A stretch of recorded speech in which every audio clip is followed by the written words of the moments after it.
This is likely the final meeting of ECOWAS heads of state for 2024.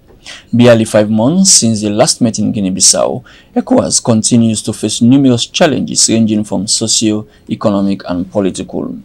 Since he took up the position as ECOWAS chair, President Tinubu has been greeted with the shocking resurgence of military takeovers from Niger, and the last 2 weeks attempted coups in Sierra Leone and Guinea-Bissau showed the region's fragility.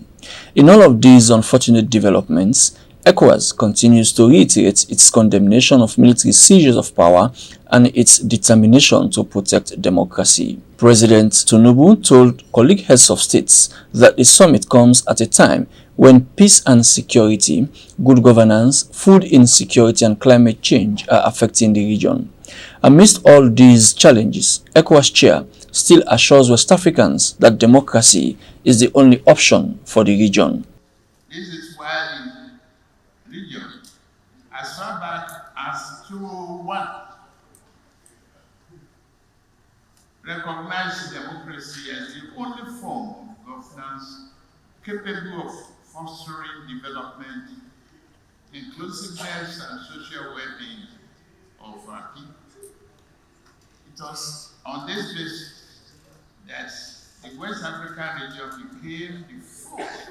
As many of the ugly developments have been linked to bad governance, President Tinubu urged colleagues to prioritize good governance, improve the quality of lives of their citizens, and increase humanitarian support. Let me also underscore the need for us as leaders to prioritize good governance for our people, as it serves as a catalyst for socio-economic transformation and development. The delivery of good governance is not just a fundamental commitment, it's also an avenue to address the concerns of our citizens, such as improved quality of life and a stable environment conducive to the achievement of sustainable development.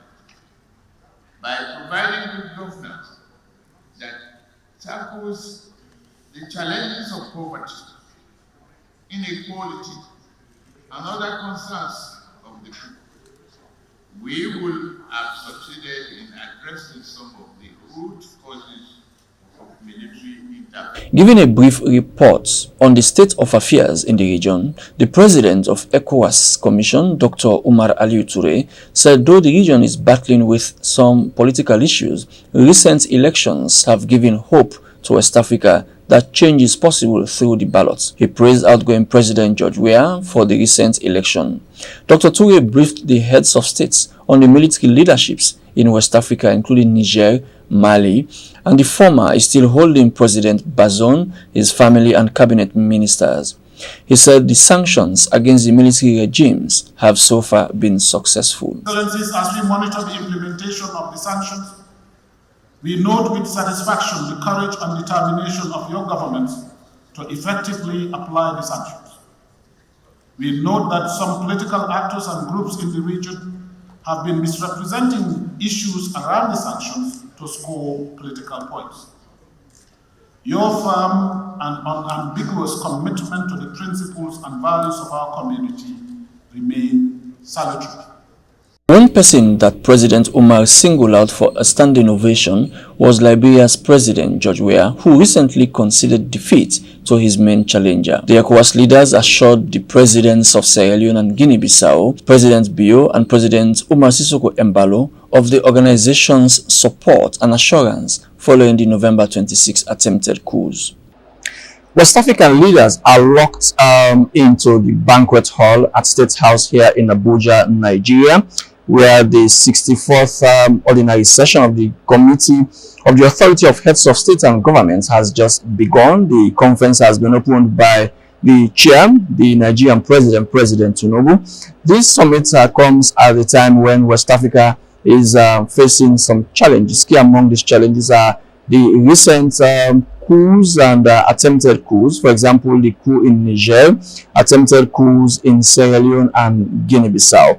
The president of ECOWAS, President Tinubu, emphasized ECOWAS's determination to protect democracy and to stand by a West African president to ensure that power is achieved not through the barrel of the gun, but through the ballot box. As the leaders go on with their deliberations, no doubt they have lots on their plate to discuss for a region that is hardly without crisis, be they political, economic, or social. This is the fourth full summit since he assumed the chairmanship of ECOWAS, which underscores the enormity of the challenges facing West Africa. As president of the most populous nation in Africa, President Tinubu is leaving no stone unturned to prevent military coups in the remaining countries that the virus has not crept into. Firm that it will not tolerate any coup, it will not tolerate any attempt by the military to take over power through the barrel of the gun.